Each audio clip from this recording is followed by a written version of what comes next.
Hello friends, it's Dave here from SaveDex, here to talk about the original Mario Party. This was a game that we used to play a ton back in the day, and it was a joy to experience it again when it came to the Nintendo Switch. The boards, the music, the sound effects, and most importantly, the mini-games. You've seen the title, you know what I'm doing. I'm diving back into the past and seeing which mini-games are my favourite and which are my least favourite. Just a few rules to get started because, as we all know, fun lists like this need strict rules. Remember, this is just my opinion, so don't be offended if your favourites are low down. Let me know in those comments down below which your favourites are and why. Secondly, I am ranking them based on their appearance in this game and this game alone. Some of them may have been brought back in future instalments, but that won't affect how I judge them here. And just so you know, I have decided the order based on how much fun I have with them and how wide my smile or frown is when they randomly get selected during a game. I already have lists available on the channel ranking Super Mario Party and Mario Party Superstars. Links to those are down below if you want to check them out, and I would like to do more Mario Party games in the future, so keep an eye and subscribe to make sure you don't miss those. So here's all the Mario Party minigames ranked from least favourite to most favourite. Number 50, Paddle Battle. I hate this one. It's 1 versus 3 where you need to send your opponents to the side to get stabbed by spear guys so you get some of their coins. This really should be 2v2, but the painful rotating of the analog stick makes this very hard to win when playing the single player campaign, and seeing that this is an early level on that and you need to win by 15 coins, it took me a very long time when I was younger to actually see most of Minigame Island. Number 49, Tug-O-War. The infamous stick spinning minigame. Again, why is this not 2 on 2? It's annoying to play this one, I mostly just lose on purpose because I can't be bothered. This was bottom on my Mario Party Superstars list, but it avoids bottom here just because of that really awkward animation the Bowser player does when they win. I have no idea what they're doing, and I don't think I want to know. Number 48, Castaway. This is a fishing minigame where you try to catch coins, bags and chests. You need to practice to learn the timing for when you cast your line out, but for some reason I can only aim at the far distance. I never got the hang of the other 2 rows.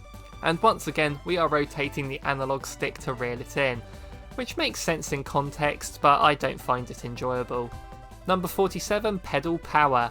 You need to cycle to power up the bulb before the boot catches you. Guess what you're doing to control this one?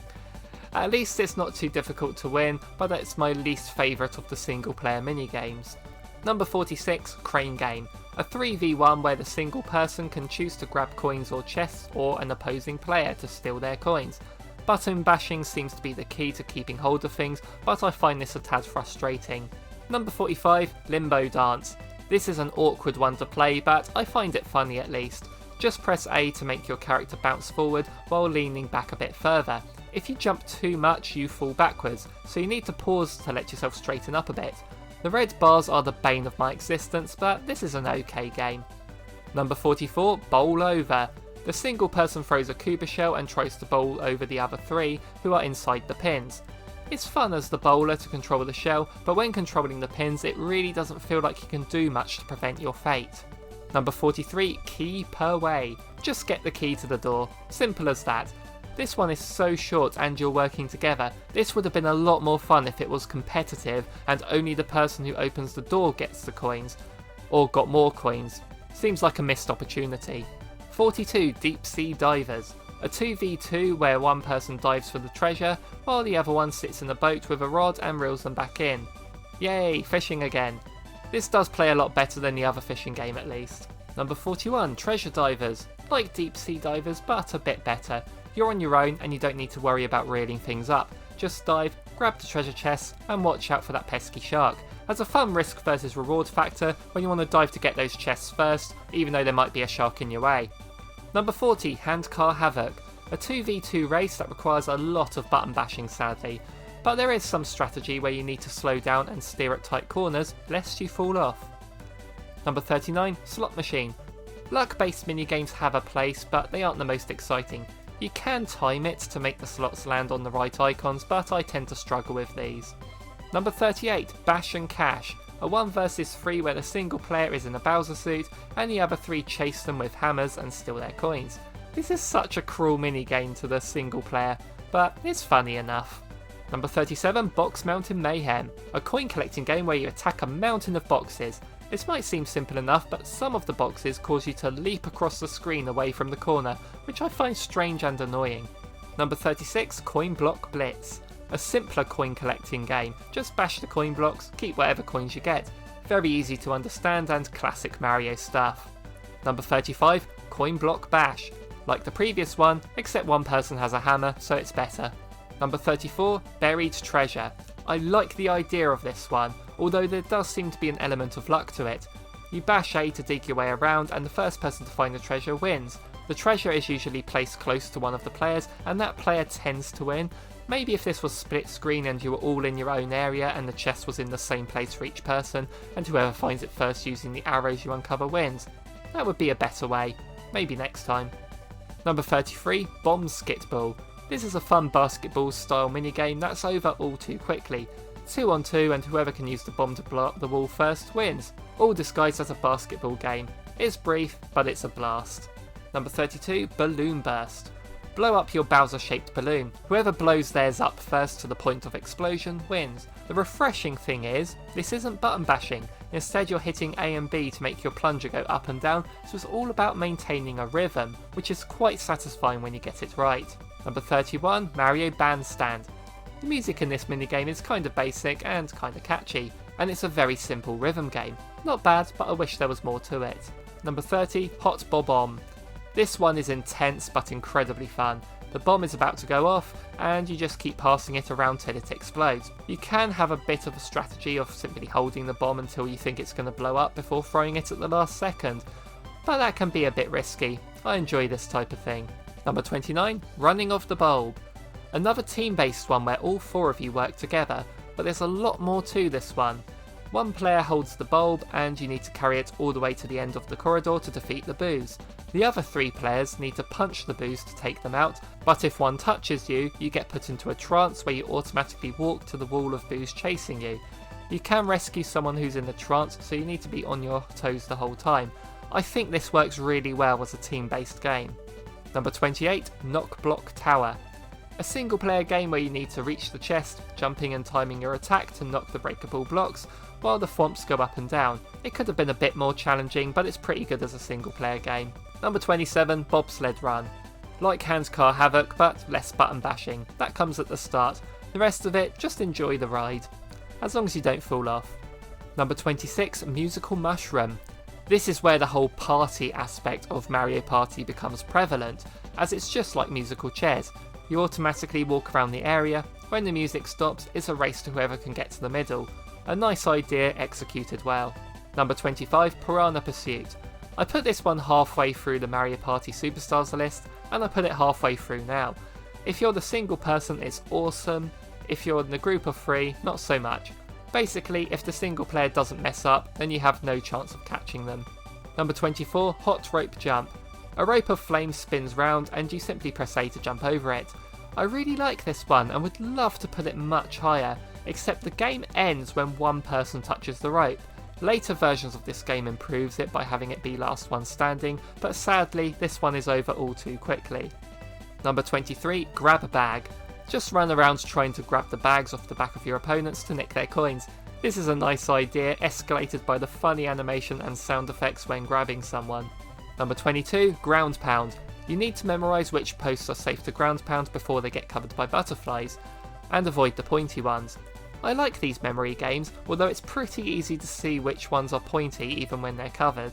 Number 21, Tipsy Tourney. Guide a shell by shifting your weight to uncover all the tiles. It can get a tad frustrating when the shell just won't go over that one last square the right way, but there is something very satisfying about this one. Number 20, Hammer Drop. Grab the coins, avoid the hammers, don't fall off. As simple as that, and an enjoyable coin collecting minigame. Number 19, Bombs Away. Stay on the platform as cannons are shooting at it to make it tilt. Occasionally they hit the island itself, which can cause you to fly off unless you jump at the right time. It's a very fun challenge. Number 18, Teetering Towers. a platforming challenge where you need to guide the teetering platforms towards the next in order to reach the end, and finding coins along the way. It can be easy to misjudge a jump, but it does feel satisfying when you get the hang of this one. Number 17, a shell game. This one really tests your observation skills. Watch the Koopas mix themselves up and try and keep an eye on the one with the chest. This sort of minigame has been included plenty of times in Mario Party and other games too, and there's a reason why. It's just awesome. Number 16, Pipe Maze. This one also really tests your observation skills. The single player drops the chest down one of 4 pipes and hope it follows the path to you and not an opponent. You get a brief glimpse of the pipe layout at the start, so you need to have a fast eye for it. There's always that feeling of triumph when you realise halfway down you picked the right one, and equally the feeling of annoyance when you realise halfway down that you picked the wrong one. Number 15, Tightrope Treachery. The single player walks along a tightrope to try and get to the end, while the other 3 are in boats shooting cannonballs at them. I really enjoy this one on either side. Even though I'm hopeless at aiming the cannon, I still love doing it. Number 14, Coin Shower Flower. Another one where the team of 3 are in boats, but no shooting this time. Just stay on that flower and collect the coins as they fall. Any you miss will go into the water for the team of 3 to collect. A much more peaceful boat-based minigame. Number 13, Ghost Guess. I remember at school playing a game where you stand in the middle of a circle of people and one designated person had to do certain movements while the rest copied them. You in the middle had to work out who the leader was. This is basically that game, although if you take too long they close in on you. Another mini game that gives you that child party feel. Number 12, Desert Dash. 2 on 2 here as you walk along a desert path on some planks. You need to press left or right in sync with your partner to succeed, as well as dodging the thwomp. This is one that requires coordination with your teammate and a satisfying payoff when it works. Number 11, Facelift, an absolute classic. Based on the start of Mario 64, you have Bowser's face here that you need to stretch, shrink and otherwise contort it to match the example shown in the middle. It's always really funny to see how McDougal's face ends up. Number 10, Bumper Ball Maze. We'll get to Bumper Balls later, but this is an unlockable minigame after beating Minigame Island. Did I mention spoilers? You guide a bumper ball along a narrow path to get to the end. It can be frustrating to fall off right near the end, but I think it's fun enough to keep yourself retrying and go for a faster time. Number 9, Memory Match. I like these Memory Match games in general, and this is a good version of it. I do find it a bit easy for my tastes, but I can never resist this sort of thing. Number 8, Slot Car Derby. Just hold the stick in any direction to move your car along the track. The further you're pushing the stick, the faster you go. It really does feel like you're in control of this one the whole time as you speed up and slow down. And you also get to race against Toad at the end of Minigame Island, which is nice. I gave a spoiler warning just now. Number 7, Crazy Cutter. Just move the stick to trace the outline of the shape provided. It can get tricky at the bottom when your character is blocking the picture, so Wario and DK players had better watch out. It is satisfying and also hilarious to see how badly the AI sometimes do. Number 6, Platform Peril. Just running and jumping, classic Mario, but the isometric angle as well as falling platforms and 3 other people in your way makes this a desperate mad rush to the end. Simple, competitive and skill based, the 3 best aspects for a minigame here. Number 5, Skateboard Scamper. A bit similar, although you're on skateboards so it's better. There is button bashing to move your skateboard, but it somehow feels just right, like you're really impacting how you control the board. There are obstacles to jump over too that can mess up the flow, but with practice you'll really get on board with this one. Number 4, Whack-A-Plant. The best single player game hands down. Just jump on the Piranha Plant as it comes out. Each one gives you a coin, but where this shines is getting those combos, especially at the end when you can hit all 8 in one continuous jump. 36 coins are up for grabs here, and it's so addictive to retry for a perfect score. Number 3, Bumper Balls. I mentioned this earlier, and here it is at number 3. I know a lot of people don't like this one as it usually ends up in a draw, but this is my list, and draw or not, I absolutely love this one. The controls are a bit goofy, but in a good way as you try to bash people off or tease them to coming near to the edge. It's just a fun to play regardless of the outcome. Number 2, Shy Guy Says. Here you have the Shy Guy pirate in the middle holding up a flag with A or B on it, and you just have to raise the matching flag. This is a true test of quick reflexes and observation. and sometimes that Shy Guy even tricks you, so watch out for that. It's regarded as a stone cold classic for a reason, and not one to shy away from. And number 1, Mushroom Mix-Up. And yes, here is my favourite minigame from the first Mario Party. You're on coloured mushrooms, Toad holds up a coloured flag, and you need to run to it before the rest sink. This tests your observation and reflex skills just like Shy Guy says, but in that one you can't affect your opponents. This one you absolutely can. By standing on the edge of a mushroom you can block people from getting on, or stand underneath them as they jump so they have less control of their landing. So it adds that competitive feeling and you can be right bastards to each other.